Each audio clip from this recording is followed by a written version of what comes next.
Hola, buenos días. Vamos a ir arrancando. Les pido por favor si pueden silenciar los micrófonos. Bueno, buenas tardes. La idea de hoy es tener una charla de planificación financiera. Eh, Lucía San Martín es la contadora que nos suele dar una mano en este tipo de charlas y ya viene dando con nosotros muchas charlas a lo largo del año, o ya varios años. También tenemos un curso virtual con ella, también sobre finanzas y planificación financiera. La idea es que hoy, bueno, nos brinde algunos tips para que nos ayuden a ordenarnos un poco a la hora de planificar financieramente nuestros negocios. Bueno, buenas tardes a todos. Bueno, muchas gracias al Instituto PYME por invitarme otra vez más a compartir un espacio con todos ustedes.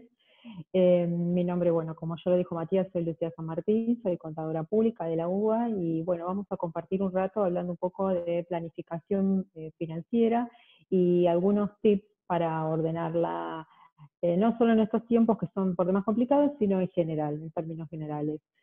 Cuando hablamos de planificación financiera, a veces tendemos a pensarlo como algo aislado digamos, de la visión completa del negocio.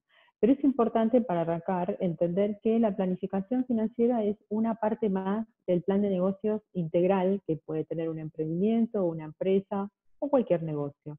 Entonces hay que entenderla desde ese lugar. Por eso es que vamos a hacer muy breve un repaso de qué entendemos por plan de negocios para ver cómo es que la planificación financiera se inserta ahí. Un plan de negocios es la base de todo desarrollo empresarial. Sería como una especie de hoja de ruta que nos marca el camino a seguir para el emprendimiento que nosotros queremos desarrollar o para el producto o servicio que queremos brindar. Tiene una doble utilidad. Por un lado, una utilidad interna para nosotros mismos como emprendedores, ya que nos permite planificar, nos permite reconocer oportunidades, permite elegir, distinguir los riesgos que tiene nuestro negocio e ir evaluando la marcha del mismo. Y a su vez también nos sirve como una herramienta de gestión, como de control de gestión, de ver en qué medida luego aquello que hemos pensado o planeado fue real o se ajustó a este plan o por qué motivos pudo haberse no ajustado. Y de ese modo identificar fortalezas y debilidades en el proceso del crecimiento y del desarrollo del negocio. Y tiene una utilidad, decimos externa, porque también nos sirve como una carta de presentación ante terceros. Es decir, cuando hablamos de nuestro negocio, tener un plan de negocio plasmado y desarrollado por escrito y presentado es nuestra carta de presentación ante, por ejemplo, una entidad financiera o alguien a quien querramos buscar para que nos dé financiamiento, o también ante un socio que querramos sumar a nuestro negocio. Es decir, habla de lo que nosotros queremos hacer. Dentro del plan de negocios podemos decir básicamente algunos puntos que siempre tienen que estar incluidos, o sea, lo que llamaríamos una estructura básica muy sencilla sobre el plan de negocio, que uno es primero la presentación de la empresa, es decir, qué es lo que nosotros hacemos, ¿no? ¿Cuál es el objetivo de nuestro negocio?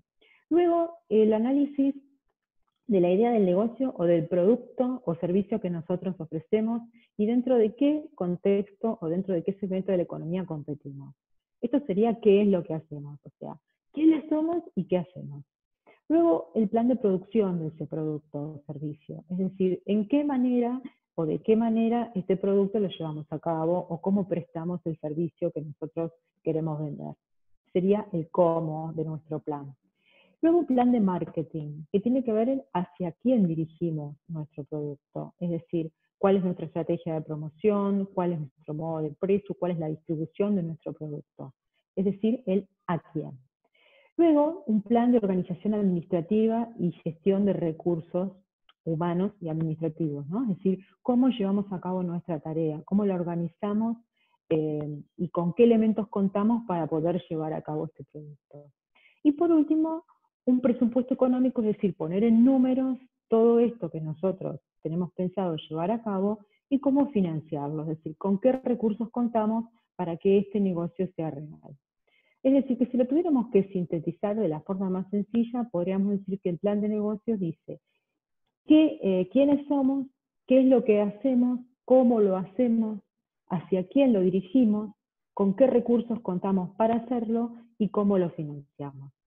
Esto se puede ir desde lo más sencillo de un emprendimiento mini que podamos llevar a cabo nosotros hasta lo más complejo de un negocio de una corporación.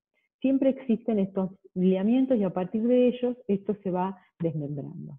Entonces vemos como que el plan financiero tiene que ser parte de un plan de negocio integral, no es algo aislado o suelto que encontramos por ahí. ¿Qué significa realizar una planificación financiera? La planificación financiera es un proceso que va a vincular decisiones no solo de financiamiento, sino también de inversión en el momento actual y su relación en el tiempo, dentro, por supuesto, del plan de negocios integral, como ya dijimos. Es decir, que nosotros vamos a relacionar no solamente decisiones que tienen que ver con cómo nos financiamos, es decir, con qué recursos recibimos de terceros para llevar a cabo nuestro negocio, sino a lo mejor qué hacer con los excedentes que nuestro negocio genera. Hoy, en el momento actual, pero también cómo eso va a tener impacto en el futuro de nuestro negocio. Dentro de la planificación financiera podemos ver distintas variantes o sesgos que pueda tener según el momento del negocio en el que estemos. Puede tener un crecimiento agresivo, que es normalmente cuando un negocio comienza, que requiere una inyección de capital importante. Hablamos de un crecimiento normal en la medida en que el negocio está como estabilizado. Podemos hablar de una planificación financiera en reducción cuando estamos decidiendo a lo mejor descontinuar alguna línea de nuestros productos. O ya sería la fase final, que es la desinversión, es decir, cuando termina la actividad o el negocio que queremos hacer. Es decir, si nosotros pensáramos que a veces también puede haber situaciones donde no solamente tenga que ver con cómo está el negocio en particular, en la situación, por ejemplo, actual que vivimos hoy, con toda esta crisis sanitaria y económica que atravesamos, obviamente que la planificación financiera es mucho más agresiva que a lo mejor hace un año, porque tenemos que tomar un montón de decisiones, resolver un montón de situaciones que se generaron de golpe, ¿no? Y que van a tener un impacto no solo en la actualidad, sino en lo que va a pasar con mi empresa de acá en adelante, con lo cual estaríamos con una etapa de mucha actividad. La planificación financiera cumple determinados requisitos que tienen que ver con cuán efectiva la podemos llevar a cabo, ¿no? Y el primero de ellos es la previsión. La previsión tiene que ver con la precisión de lo que yo puedo estimar. Si yo me tengo que parar en el momento actual, decir, bueno, es muy difícil hoy hacer previsiones con exactitud hacia cómo se van a desenvolver una serie de cosas. También hubiese sido imposible quizá prever una situación como la actual. Pero sí tenemos que tratar de mantener cierta consistencia. Es decir, dentro de las limitaciones o la incertidumbre, los indicadores que podemos tener, tratar de buscar la consistencia entre ellos, de modo tal que nuestro plan sea coherente y que sea sostenible en el tiempo. Por otro lado, otro de los requisitos tiene que ver con la optimización. ¿Qué significa esto? Significa buscar dentro de las opciones que tengo la que es más apropiada para mi negocio en ese momento. Esto tiene que ver con buscar distintas opciones, no quedarme solamente con una, tener distintos planes para poder después elegir alguno de ellos. Quizás a veces en situaciones normales elegimos el que nos da más ventajas y a lo mejor en situaciones como las que atravesamos hoy, que son situaciones con más límites, quizás tenemos que buscar, lo óptimo es aquello que genera menos daño, ¿no? Así que eso es algo para analizar en cada situación. Y luego el seguimiento, es decir, una vez que yo tomo una decisión de financiamiento, tengo que seguirla, tengo que ver qué impacto va a tener en el negocio en adelante. O sea, en todo el tiempo que dura, por ejemplo, tomo un préstamo de determinada cantidad de tiempo, bueno, en todo el tiempo de la duración de la vida útil de ese préstamo, seguir y ver si sigue siendo conveniente, si no lo sigue siendo, si requiere que tome algún tipo de decisión. O sea, que esto podríamos decir, con esto entendemos por qué la planificación financiera no puede ser aislada del plan de negocio integral en el que está inserta. Cuando hablamos de planificación financiera, muchas veces escuchamos hablar de capital de trabajo. ¿Por qué hablamos de capital de trabajo? Porque el capital de trabajo es lo que es esencial para el giro del negocio, si lo tuviéramos que decir simplemente, ¿no? En realidad, si lo decimos en términos contables, cuando hablamos de capital de trabajo, contablemente se entiende como que es el activo corriente menos el pasivo corriente, es decir, aquellos elementos del activo cuya vida útil es inferior a un año, menos los del pasivo cuya vida útil es inferior a un año. Eso sería desde un punto de vista contable, con lo cual cuando hablamos de administración de capital de trabajo, hablamos de administración de efectivo, de administración de créditos, de inventarios y de cuentas a pagar. Efectivo, créditos, inventarios por el lado del activo corriente, cuentas a pagar por el lado del pasivo corriente. ¿Por qué es importante hacer un análisis del capital de trabajo a efectos de realizar una planificación financiera eficiente? Porque nos va a permitir tomar decisiones respecto de, por ejemplo, el nivel óptimo de dinero efectivo disponible, el nivel óptimo de préstamos a corto plazo que me conviene tomar, qué nivel de inventarios tengo que tener, cuál es el nivel adecuado, la política de créditos a clientes adecuada, ¿no? O sea que cuando hablamos de capital de trabajo siempre pensamos en, diríamos, un trípode, que serían las cuentas a cobrar, los inventarios y las cuentas a pagar, en términos genéricos, ¿no? Después podemos en cada rubro ir más a fondo y detallar. Decimos entonces que el capital de trabajo en términos de negocio son los fondos que la empresa necesita para sostener el giro habitual del negocio.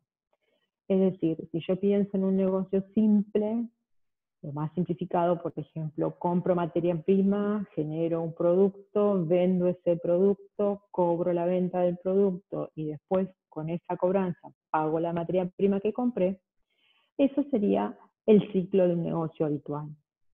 El giro habitual del negocio genera ciclos, y uno es el ciclo operativo. El ciclo operativo es el ciclo que arranca desde que yo compro una materia prima para dar un producto hasta el momento en el que yo cobro la venta de ese producto terminado. Ese es todo el ciclo operativo de un negocio. Dentro del ciclo operativo, ahora lo vamos a ver en la pantalla siguiente, vamos a distinguir periodos. Por otro lado tenemos el ciclo de efectivo. ¿El ciclo de efectivo qué es? Es el ciclo que va claramente desde que yo cobro una venta hasta que yo le pago a un proveedor. Ese es el ciclo de efectivo. Ese es el ciclo de efectivo. Por eso es que decimos que cuando nosotros tenemos que analizar los ciclos de un negocio y analizar y administrar eficazmente el capital de trabajo, es que tenemos ese trípode de inventarios, cuentas a cobrar y cuentas a pagar. Vamos a tratar de detenernos unos minutos nada más en cada uno de estos conceptos. ¿En qué consiste administrar los inventarios de mi capital de trabajo? Es decir, significa, suponiendo que mi giro de negocio tiene que ver con producción de productos, si tengo materias primas y productos terminados, administrar el inventario tiene como objetivo lograr un nivel óptimo de stocks. Es decir, buscar ese equilibrio que significa entretener la materia prima o la mercadería cuya manutención me cuesta tenerla y el costo de, por no tenerla, perder un cliente. Ese es el delicado equilibrio. Siempre en términos financieros existe este concepto de costo de oportunidad. El costo de tener contra el de no tener.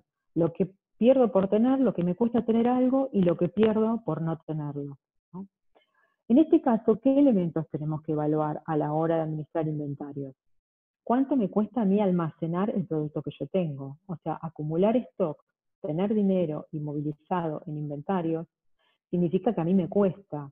Me cuesta porque tengo que tener un lugar para tenerlo, porque tengo que tener seguramente algún tipo de seguro que cubra mis productos, porque además depende del producto que yo esté produciendo, si es un producto que puede pasar de moda o un producto que puede deteriorarse por el paso del tiempo.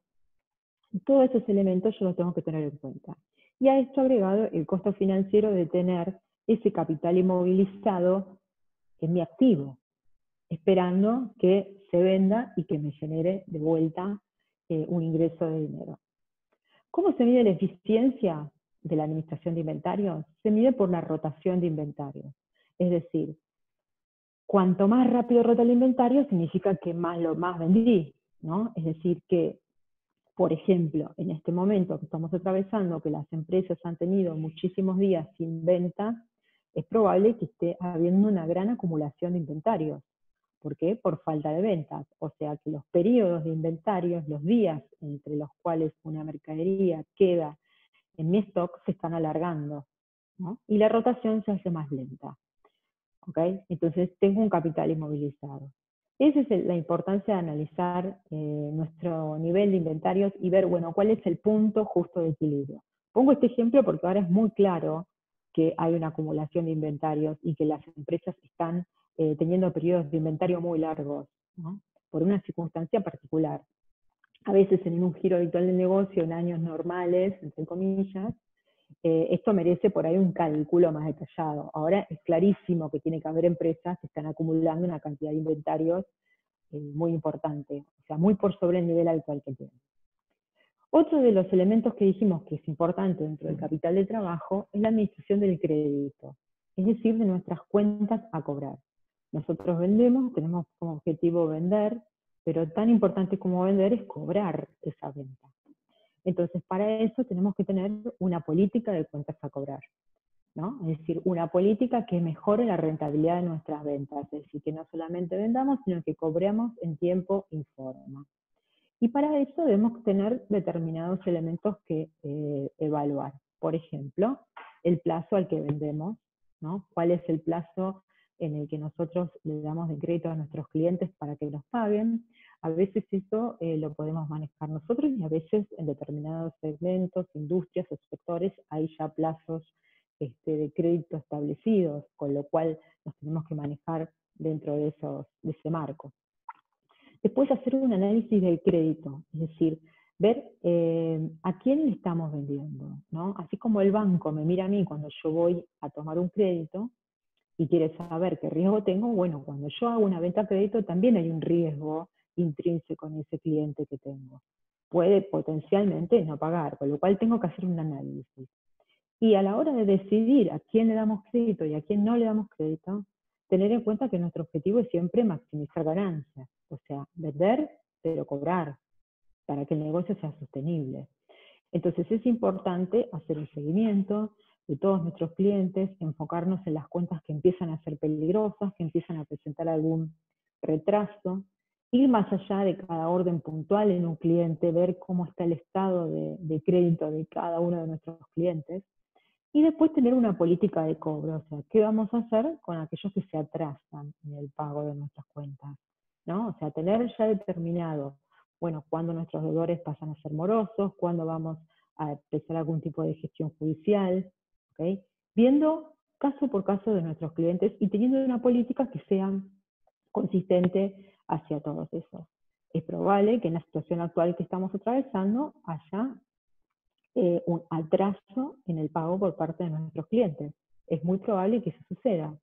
Con lo cual, si nosotros vamos a medir la eficiencia de nuestras cuentas a cobrar, seguramente el índice de rotación de las cuentas a cobrar, que sería la cantidad de veces en las cuales mis ventas se hacen cobranza, medidas en términos de días, por ejemplo, seguramente ese periodo se está alargando, ¿no? O sea, seguramente esté muy por sobre el promedio del periodo habitual de cuentas a cobrar. Quizá como todos los efectos de las medidas de aislamiento tienen un mes y medio escaso y recién el primer mes completo que vamos a verlo va a ser este de abril, ahora fin de abril, ahí vamos a empezar a ver que probablemente las cuentas a cobrar estén por sobre los 30 días en muchos casos, ¿no? En cuyo caso, bueno, ahí tendremos que analizar y ver cada caso, cada cliente, cada situación, de qué industria, de qué segmento es cada cliente. Hay industrias que están muy comprometidas en el corto plazo, hay otras que no tanto, y habrá que hacer un análisis pormenorizado de cada uno de ellos, ¿no? O sea, para no perder la vista de que para nosotros es muy importante mantener los periodos de cuentas a cobrar dentro de los parámetros de la política de créditos que nosotros hemos fijado. Y después, la tercera pata de nuestro capital de trabajo son las cuentas a pagar. Es decir, sería el caso de nuestros proveedores, así, de aquellos que a nosotros nos abastecen de los productos que utilizamos. Entonces, lo importante es que el nivel de deudas comerciales que vamos a tener va a tener que tener relación con las compras de nuestros inventarios, ¿no? Es probablemente que a lo mejor ahora nosotros estemos acumulando inventarios por falta de venta y a lo mejor tenemos las cuentas a pagar bastante todavía al día, ¿no? Entonces se va a producir como un desbalance que se va a compensar en los próximos meses porque probablemente por un tiempo dejemos de reabastecernos, ¿no? ¿Qué elementos evaluamos habitualmente para la administración de las cuentas a pagar? Es decir, las condiciones de plazo que nos dan nuestros proveedores, ¿no? De compra de materias primas y de mercadería. Y eso lo vamos a contrastar contra el costo financiero que significa para nosotros tener ese capital inmovilizado en el activo. O sea, como contrapartida de mi deuda con un proveedor, tengo por otro lado mis inventarios, ¿no? Porque para eso me abastecen. Y existe, bueno, el mismo indicador de eficiencia, así como hemos visto en los otros dos rubros importantes del capital de trabajo, que eran las cuentas a cobrar y los inventarios, el índice de rotación de cuentas a pagar. Es decir, cuánto de lo que yo compro está hecho en términos de cuentas a pagar, ¿no? Y ese índice de rotación después se puede medir en días. Bien, entonces con esto nosotros más o menos luego de haber hecho un pantallazo sobre los 3 puntos que componen el capital de trabajo y teniendo en cuenta que el capital de trabajo es el dinero que necesitamos para el giro habitual del negocio y que ese giro del negocio desarrolla un ciclo operativo que va desde que compramos la mercadería hasta que cobramos nuestras ventas, vemos que el ciclo operativo se compone entonces de dos periodos, que sería el periodo de inventario, es decir, los días que pasan desde que yo compro la mercadería hasta que vendo un producto, más el periodo de cuentas a cobrar, que serían los días que van desde que yo vendo el producto hasta que cobro esa venta. Todo eso sería el ciclo operativo de mi negocio. Y dentro de ese ciclo operativo hay un ciclo de efectivo, ¿no? Que sería todo el ciclo operativo menos los días que llevan mis cuentas a pagar. ¿Qué quiere decir esto? Ahora, justamente en esta época se ve con muchísima claridad que mis ciclos efectivos se empiezan a alargar. ¿Por qué? Porque mi periodo de inventarios aumenta, porque vendo menos, porque estoy acumulando stock. Mi periodo de cuentas a cobrar se empieza a alargar porque los clientes no me empiezan a pagar en tiempo, ¿no? Y por otro lado, por más que yo intente alargar mi periodo de cuentas a pagar, no lo compenso con el aumento de inventarios. Entonces mis ciclos de efectivos se empiezan a alargar. ¿Qué quiere decir? Que cada vez pasan más días hasta que yo puedo ver los ingresos de efectivo en mi negocio. Entonces, a medida que el ciclo de efectivo se alarga, mis necesidades de financiamiento empiezan a aparecer o a aumentarse. Por eso es importante mantener en periodos normales ciclos de efectivo cortos. Cuanto más corto es el ciclo de efectivo, más eficiente es la administración de capital de trabajo. Esto lo decimos para entender que todas las decisiones que nosotros tomamos sobre lo que compramos, sobre lo que vendemos, sobre cómo cobramos, cómo pagamos a nuestros proveedores, influyen en el ciclo de vida de la empresa y en las necesidades de capital de trabajo que yo tengo. Cuando yo voy modificando los ciclos, voy modificando las necesidades de capital de trabajo. Por ejemplo, si volvemos al gráfico anterior, si yo pudiera, bajo algún concepto, bajar mi periodo de inventarios, matemáticamente mi ciclo de efectivo también va a bajar, ¿no? Si yo pudiera acelerar mi periodo de cuentas a cobrar, lograr que me paguen antes, mi ciclo de efectivo también se empieza a achicar. Entonces, antes de llegar al estadio de decir si yo necesito o no financiarme a través de un tercero, ya sea un socio o el mismo sistema financiero, tengo que ver qué cosas puedo hacer yo para mejorar mi ciclo de efectivo. Obviamente, bajo las circunstancias actuales, todo esto es muy difícil de aplicarlo porque hay un montón de elementos externos que me están obligando a que mi ciclo de efectivo se alargue, ¿no? Entonces, es importante tener en cuenta estos 3 factores, o sea, el inventario, las cuentas a cobrar y las cuentas a pagar. Entonces, en la medida en que yo tengo capacidad de modificar estos ciclos, voy a modificar las necesidades de capital de trabajo. Y ahí voy a poder darme cuenta si realmente tengo necesidades de financiamiento. ¿Cómo identificamos las necesidades financieras? Es decir, ¿cuándo llega el momento de decir, bueno, no, yo no tengo elementos, capacidad para poder operar sobre mis ciclos operativos, sobre mi ciclo efectivo y mejorarlo? Necesito tener una inyección de fondos. Entonces podemos hacernos algunas preguntas, como por ejemplo, bueno, la primera que aparece acá, que es la que ya hemos estado hablando, o sea, si necesito más capital o puedo administrar mejor el flujo de efectivo que yo tengo. Si necesito más dinero para crecer, porque tengo un plan de expansión, entonces responde a esa mi necesidad financiera, o necesito dinero para protegerme contra algún riesgo eventual que pueda suceder. Por otro lado, ver cuán urgentes son mis necesidades financieras, ¿no? La búsqueda de dinero a bajo presión es inversamente proporcional a conseguir mejores condiciones, ¿no? Y eso hoy lo estamos viendo. O sea, muchas empresas buscan financiamiento bajo la presión de la situación que están, entonces a veces conseguir las mejores condiciones, si el Estado por ahí no regula, se hace complicado. ¿En qué etapa de desarrollo está mi negocio? Es decir, si mi negocio empezó recién, estoy en una startup, estoy comenzando, o es un negocio que ya tiene una trayectoria y yo ya tengo una experiencia en el desarrollo del mismo, si tengo por ahí ya experiencia de haber pasado por otras situaciones de necesidad financiera. ¿En qué estado está la industria en la que yo manejo, el segmento en el que yo trabajo? ¿Está deprimido? ¿Está estable?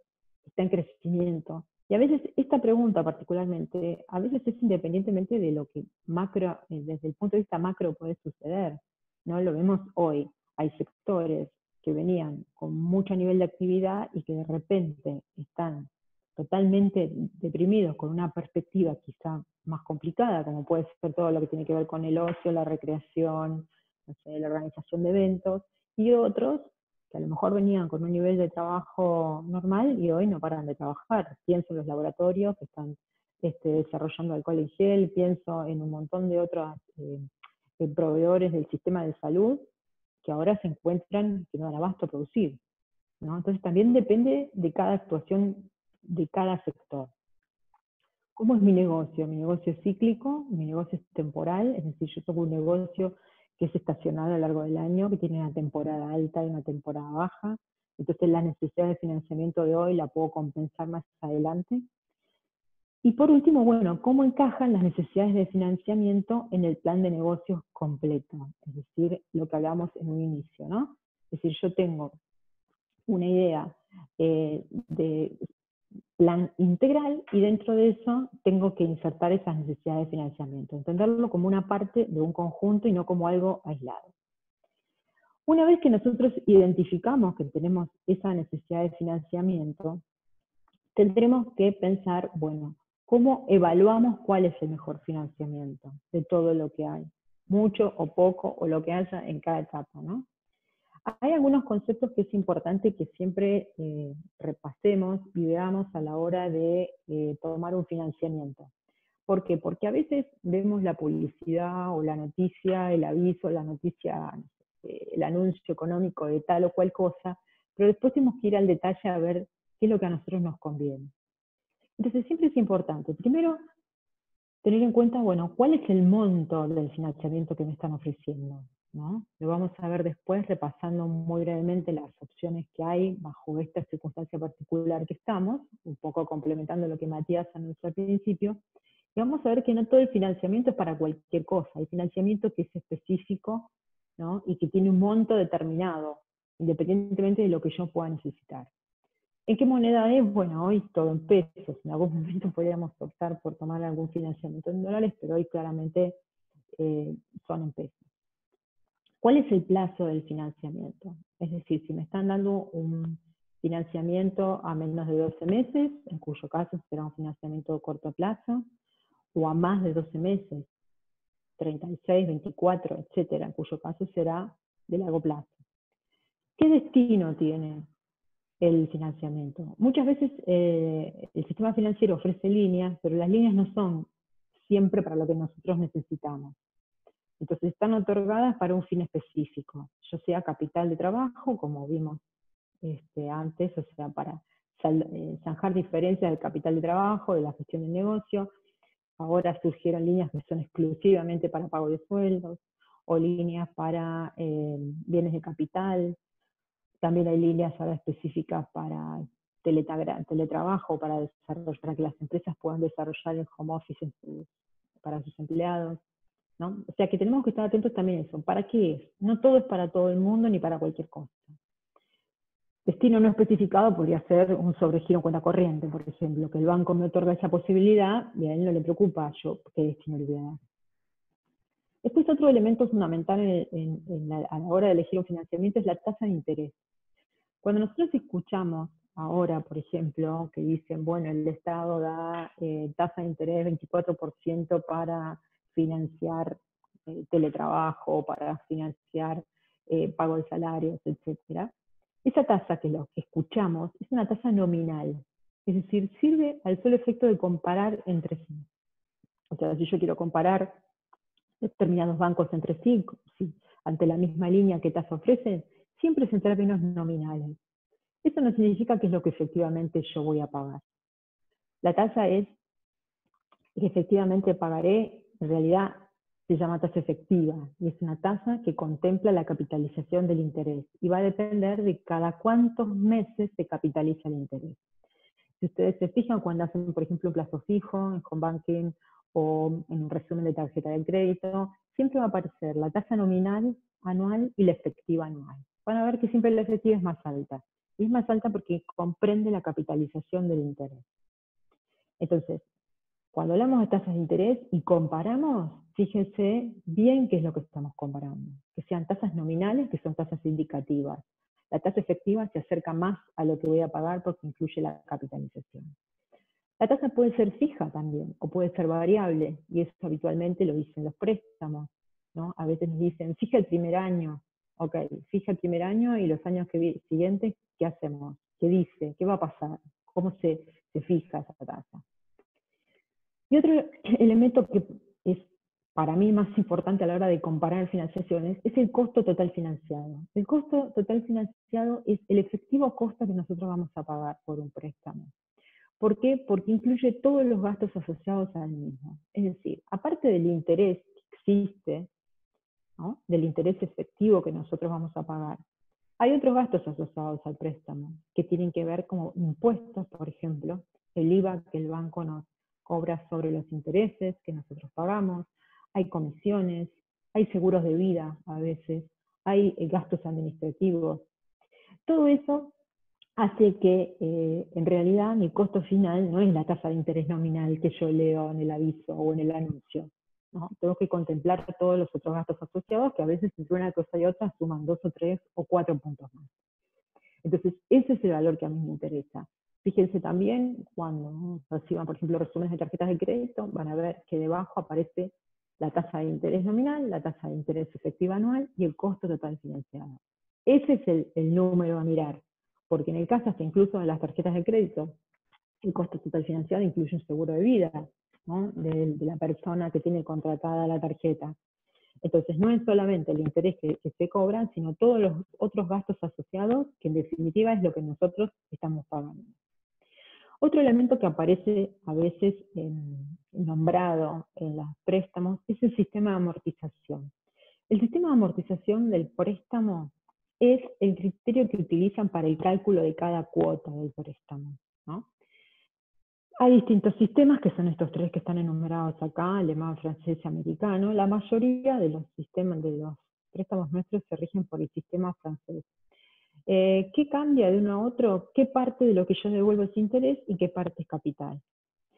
Hay simuladores en la web, si ustedes quieren ver cómo calculan las cuotas con uno u otro sistema, ¿no? La realidad es que cambia la fórmula de cálculo. Lo que es importante conceptualmente entender es que cuando nosotros nos dicen sistema de amortización, es cómo vamos a devolver el préstamo. Si dicen francés, que es el de la mayoría de los casos, son cuotas iguales, independientemente de qué proporción dentro de cada cuota hay de capital y hay de interés. Las cuotas son iguales. Otro elemento que es importante tener en cuenta a la hora de evaluar un financiamiento es si la tasa que me cobran es repactable o no, ¿no? Porque a veces las tasas pueden subir o bajar.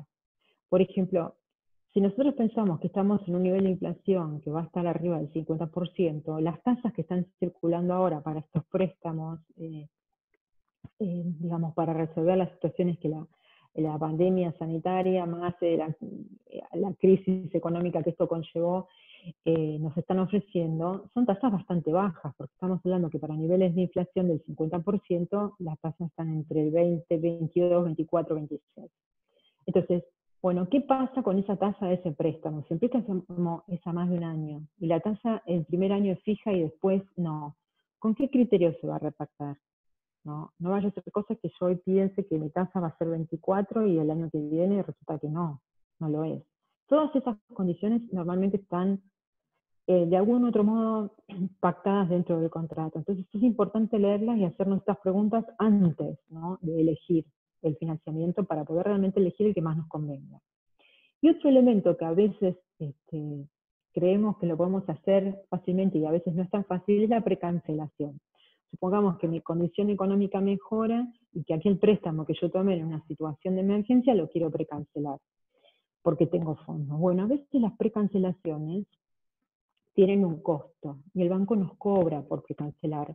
¿Por qué? Porque el sistema financiero tiene hecho toda una ingeniería de los préstamos otorgados contra los depósitos recibidos, con lo cual a veces precancelar es un procedimiento interno, es un trámite y nos lo cobran. Entonces no es que siempre precancelar es gratis, ¿no? Con lo cual quizás es algo en algún momento para analizarlo.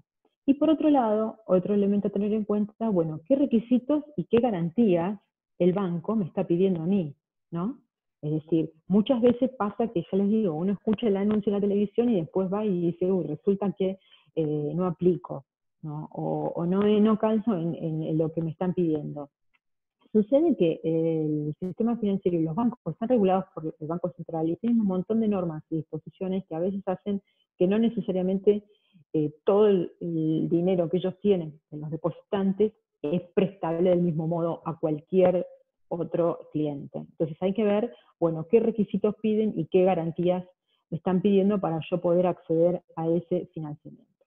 Entonces, estos son algunos conceptos así básicos para tener en cuenta. Vamos a verlos en algunos ejemplos. Matías al principio, él enumeró los avisos parroquiales del Banco Ciudad. Estas líneas que están acá son las que publicó el Ministerio de la Producción en el primer anuncio que se hizo de líneas específicas para el financiamiento en esta situación sanitaria particular que estamos viviendo, ¿no? Hay varias líneas. Una de ellas es una de actividades en general, donde lo que se financiaba era hasta un mes de ventas, o sea, el monto, cuando yo digo, bueno, ¿qué me dan? Te dan hasta un mes de ventas. ¿Para qué? Para capital de trabajo, no para otra cosa. ¿Y qué plazo me dan? 24 meses. 24 meses o 18 meses. 24 meses me daban más meses si me avalaba una SGR. Van a escuchar nombrar, sobre todo específicamente para lo que es pymes, la figura de las SGR. Las SGR son sociedades de garantía recíprocas, que están regidas por una ley, que tienen su autoridad de aplicación en la Secretaría PYME, y que lo que hacen es dan avales a pequeñas y medianas empresas que le permiten acceder a condiciones de préstamos mejores. A veces sucede que no entro en el scoring del banco, pero como la SGR mide otros elementos, porque tiene otra legislación detrás y otras restricciones, que por ahí el banco no puede emitir, emite un aval y yo puedo acceder a mejores condiciones. Obviamente que la SGR cobra una comisión por esto. Y a veces las SGR, hay varias, hay muchas, están en acuerdo con los bancos, con algún banco particular, y a veces las bonifican las comisiones. Pero en general cobra una comisión. En este caso, para esta línea, por ejemplo, el Ministerio de la Producción dice, si usted está avalado por una SGR, le doy 24 meses para pagarlo, si no, 18.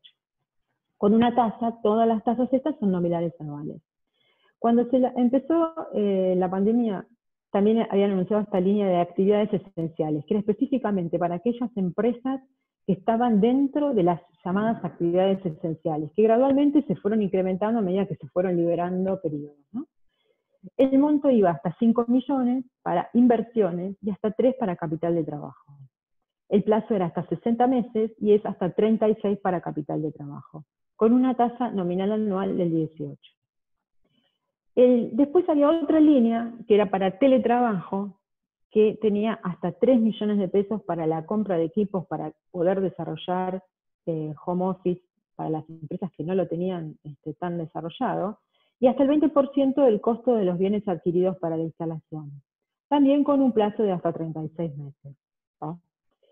Estas son distintas líneas que fueron saliendo, que eran las líneas que anunció el Ministerio de la Producción. Después los bancos iban, bueno, esto es como orientativo, ¿no? No quiere decir que todos los bancos daban eso ni que se lo daban a todos los clientes, ¿no? Y después había otra línea que era hasta la línea sueldo, donde estaban ofreciendo hasta una nómina salarial para el pago de sueldos bajo la figura del desembolso en cuenta corriente con una tasa fija del 24%, ¿no? Que ahí creo que Matías dijo que Ciudad estaba en 22%. Obviamente que la mayoría de estas líneas se aplicaban para los que pagaban sueldos en ese banco, ¿no? La mayoría de los bancos financian a los que usan el mismo banco para pagar sueldos. Por ahí se generaba un poco la disyuntiva de que a lo mejor en una pyme no todo el mundo cobraba en el mismo banco, porque también el empleado tiene la potestad de poder elegir a veces en qué banco cobrar. Entonces, bueno, ahí se generaba como un cortocircuito en ver qué iba a financiar el banco, si la nómina completa o si la nómina que estaba pagada en su banco, ¿no? Respecto de esto, sobre todo en los sueldos de marzo no hubo tanto problema, porque en marzo, bueno, quedaban 10 días del mes cuando la actividad se frenó. El mes complicado es es abril, donde la mayoría, muchísimos segmentos de la economía no han facturado absolutamente nada o lo mínimo. Y un poco para agilizar esta línea es que apareció también este segundo paquete del Ministerio de la Producción que ofrece el pago de una parte de la nómina salarial para la pyme, que equivale a entre un sueldo hasta 2 sueldos mínimos vitales y móviles de la nómina que tenga, ¿no? Que estas empresas se inscribieron a través de la página de AFIP, y a muchas se lo han otorgado. O sea, yo escucho muchos que dicen no me llegó, pero también conozco muchos que sí les llegó, ¿no? En ese caso tenía que ver con, le pagan una parte, la otra parte la tiene que pagar la empresa, y en algunos casos le postergan por 60 días el pago de aporte, ¿no? En ese caso, bueno, eso es a costo cero porque es el Estado que está haciendo cargo del pago y la empresa pagará la restante. Y para los que no entraban dentro de este esquema, existía esta posibilidad de acceder al préstamo. Y después, hace poco, ahora unos 8 o 10 días, apareció una línea que es actividades COVID-19 para aquellas empresas que producen insumos para combatir el virus, ¿no? Que tienen que ver con esas industrias asociadas, la mayoría a lo sanitario. Esta es una línea del BICE, ¿no? Que ofrece entre 200.000 y 30 millones de pesos para inversiones o capital de trabajo hasta 60 o 36 meses, a una tasa fija el primer año del 12%. La verdad no conozco a nadie que haya aplicado esta línea, la línea existe, el BICE la publicitó, Garantizar, que es la CGR que trabaja bastante con el BICE, también lo publicitó, pero bueno, es una opción, habría que, si alguien está dentro de esa categoría y puede acceder, habría que por ahí investigar y profundizar un poco más en la página del BICE. Y después, otra de las operaciones que tuvo y que tiene muchísima actividad en este momento es el descuento de cheques, ¿no? Descuento de cheques físicos y de e-checks, ¿no? Los primeros 12 días de la pandemia, que fueron días donde no hubo actividad financiera, donde el sistema financiero no operó, las empresas empezaron a implementar una opción que ya existía, que es la del cheque electrónico, ¿no?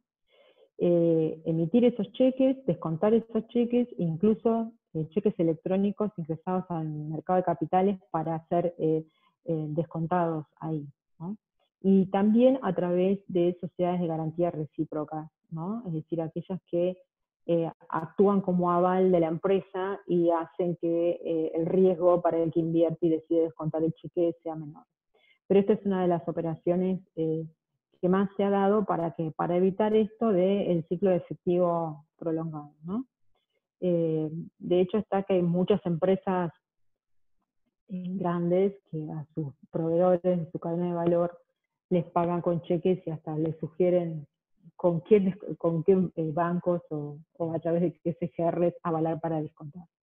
Así que esta es una de las opciones que hay, y en el caso de los cheques avalados por SGR, la diferencia de la tasa es importante respecto de los que no están avalados por SGR. Okay. Así que bueno, esta es otra de las opciones. Enumeramos acá brevemente las que están vigentes porque se escuchan muchas, ordenadamente son estas, y bueno, hay que ver cada uno con el banco que opera habitualmente, qué requisitos se está pidiendo y cómo lo está otorgando. Bueno, para redondear un poco lo que hasta acá hemos hablado, podemos sintetizar que para una planificación financiera eficiente debemos considerar, diría yo, en síntesis, 5 aspectos. Primero, como dijimos al principio, que sea parte del plan de negocio integral, que no sea la planificación financiera algo aislado. Segundo, es importante administrar el capital de trabajo de manera eficiente, ¿no? De modo tal de que mi ciclo de efectivo sea el más eficaz posible, el más corto posible. Tercero, analizar cómo, de qué manera las decisiones que yo tomo sobre cómo compro, cómo vendo, cómo cobro a mis clientes, cómo hago mis pagos, influyen en los ciclos de vida de mi empresa unos con otros y van a generar necesidades de capital de trabajo. Como los ciclos operativos y efectivos no son sincrónicos, no se dan en el mismo momento a la vez, se dan en distintos momentos, hace que las necesidades se modifiquen. El cuarto punto sería, una vez que entendemos que ya hemos hecho todo lo posible por mejorar nuestra administración, nuestro capital de trabajo, bueno, determinar genuinamente cuáles son las necesidades de financiarnos que tenemos. Y luego, y como último, analizar todas las opciones de financiamiento disponibles, todas, evaluando siempre en detalle el costo financiero total, los plazos que me están ofreciendo, el destino de lo que que me están exigiendo con lo que me van a prestar, y cuáles son las condiciones en detalle del financiamiento que me ofrecen. O sea, estos 5 conceptos son los que nos ayudarían sintéticamente para entender y encaminarnos hacia una planificación financiera eficaz, eficiente, independientemente, bueno, de la situación que ahora estamos atravesando, que es muy particular por su magnitud, por su aceleración, la simultaneidad que tiene a todo nivel y abarcativa hacia muchos sectores. O sea, si bien nosotros tenemos una historia financiera donde hemos pasado por muchas crisis cíclicas y anticíclicas, la realidad es que nunca nada se puede parecer a la magnitud de esta. Pero más allá de eso, estos conceptos nos sirven para tener en cuenta y tenerlos claros en todo momento y a la hora de decidir qué tipo de financiamiento nos conviene o cuál podemos usar y cuál no, y teniendo en cuenta no solamente la situación actual, sino también poniendo el ojo hacia adelante, ¿no? O sea, cómo vamos a seguir esta historia cuando esto pase y en qué condiciones financieras vamos a quedar, de modo tal que nuestro negocio pueda seguir siendo sostenible. Así que bueno, con esto un poco cerramos el contenido de esta charla. No sé si ahora Matías va a manejar un poco las preguntas o cómo siguen las dudas.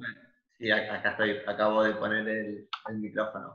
Bueno, primero que Perfecto. nada, muy buena la charla, me gustó mucho, muy consistente, así que no hubo nada raro, nada que la gente no sepa, cuando entraste en algo técnico lo explicaste, así que quedó muy buena la charla, me gustó mucho, te felicito y te doy las Bueno, gracias del banco, del instituto y mío, obviamente. bueno, Teníamos muchas 3 gracias. preguntitas, Sí. una chica que pregunta, vamos a ir más arriba primero, ¿algún tip o consejo que puedas decir para los que están empezando un emprendimiento? Ok. Bueno, yo creo que cuando uno está empezando un emprendimiento, arranco con el principio de la charla, ¿no? Por más pequeño que parezca mi emprendimiento, hacer un mapa de ruta, o sea, ese pequeño plan de negocio. Plan de negocio a veces es una palabra que suena como muy así rimbombante, que tiene que ver, uno imagina planes de negocio para vaca muerta o para la ampliación de una planta, y el plan de negocio como metodología de trabajo es ideal para cualquier tipo de emprendimiento porque lo ordena. Entonces, volver un poco a lo que vimos al principio, es decir, quiénes somos, qué es lo que queremos hacer, qué es el servicio, a quién va dirigido el servicio que yo quiero prestar, ¿no? A qué segmento, cómo lo voy a hacer, con qué recursos lo voy a organizar, ¿no? Y además, cómo lo voy a poner en números. Entonces, ese esquema básico, que después podemos ir uno por uno indagando y profundizándolo cada vez más, creo que es esencial a la hora de organizarlo profesionalmente, digamos, ¿no? Más allá de que entiendo que el emprendedor siempre tiene algo que es muy intuitivo y que hace que, bueno, vea por dónde viene a lo mejor el negocio, vea por dónde viene la creatividad o lo novedoso, pero me parece que siempre es necesario tener un orden y el plan de negocio se ordena, ¿no? Como para arrancar y para también después rectificarlo a él o rectificar lo que uno quiera hacer respecto a lo que el plan te puede ir marcando. Bueno, hay otra chica que pregunta si hay una herramienta gratuita para hacer plan de negocios o para planificación financiera. Acá el aporte que puedo hacer yo es que hay muchos planes que se consiguen gratis, muchos modelos, mejor dicho, y desde el Instituto PYME muchas veces colaboramos para que los emprendedores hagan su plan de negocios. Y si acá puedes también aportar Mm. otra herramienta que consideres pertinente. Sí, sí. También ahora que estás nombrando el Instituto PYME, también el gobierno de la ciudad tiene el programa eh, Academia BA Emprende, que también ayuda a los emprendedores en el desarrollo de los primeros pasos del plan de negocio y la capacitación, y en algunos los encamina también. Eso Bueno, está en la página del gobierno de la ciudad. hay una pregunta que me parece interesante, que es cómo se aplica todo lo expuesto a las empresas de servicios. Básicamente te la resumo. ¿Cómo se Ok, aplica ok. la mitad de Está trabajo? bien. Está bien, las empresas de servicio, digamos, tienen la simplificación de que yo no tengo inventario, porque no tengo un stock de productos para vender, ni tengo mi servicio, o sea, el producto se vende quizás en horas de tiempo dedicadas a algo, o tiene otra unidad de medida, pero aplica exactamente lo mismo en cuanto a la generación de ciclos de efectivo, en cuanto al descalce que siempre va a haber entre cuando yo cobro una venta de un servicio y cuando yo pago a los proveedores que me abastece lo que yo necesito para prestar ese servicio. Entonces, desde ese punto de vista, el razonamiento es análogo. Cambia porque yo no tengo un stock, no tengo que administrar un inventario. Aclaro que si yo presto un servicio y tengo productos que uso para prestar el servicio, no sé, se me ocurre un wedding planner, ¿no? Que tiene a lo mejor sillas y cosas con las que arma los eventos y los ambienta, eso no es inventario, porque eso no se vende. O sea, eso es un activo fijo, con lo cual eso entraría en el activo no corriente, no sería parte de mi capital de trabajo, pero sí lo sería, digamos, el servicio que yo presto traducido en mis cuentas a cobrar y en mis cuentas a pagar. Bueno, y una más, parece que fue justo, si hay una metodología para alinear los cobros y los pagos, los flujos de cobros y flujos de pagos. ¿Hay una metodología? Y si hay una ¿Me metodología escuchan? que se pueda recomendar. A ver, sí, lo ideal sería la sincronía perfecta entre alinear uno con otro, que yo tenga el mismo plazo de cobranzas que el mismo plazo de cuentas a pagar. La realidad es que a veces depende del segmento en el que yo estoy. No siempre yo puedo fijar las condiciones de venta. Si yo estoy en un determinado segmento donde todo el mundo o la industria se maneja con 60 días, y si yo quiero entrar con 30, probablemente no pueda, no tenga con quién, pero la realidad es que sí, lo ideal sería sincronizarlos en tiempo y forma, pero a veces no depende de mí, y también a veces eh, uno puede tener plazos sincrónicos, pero después se van produciendo o atrasos por parte de los clientes, o a veces mismo en el pago a proveedores también se pueden producir atrasos. Lo ideal sería la sincronía, ponerlo como objetivo y tratar de apuntar hacia eso. Bueno, Lucía, ahí se acaban todas las preguntas, la verdad que muy buena la charla. Una vez más te damos las gracias por No, entonces, después de pasar el feedback de la charla, estar en los comentarios porque fue muy buena en general, así que te agradezco una vez más, como siempre. bueno, muchas gracias a ustedes por la invitación, y bueno, la verdad que siempre es un gusto y ojalá haya sido de utilidad algunos de estos conceptos en el medio de toda esta locura que estamos atravesando. Hay cosas que, bueno, que todavía, es decir, creo que nos sirven más para tenerlas en cuenta, ¿no? Como para tener un ancla y tomar decisiones aún en el medio de la tormenta, pero con más información y mayor seguridad. Bueno, muchas gracias también a los participantes por invertir tiempo en esta actividad, espero que les haya sido de utilidad y bueno, nos estamos viendo en el próximo Zoom.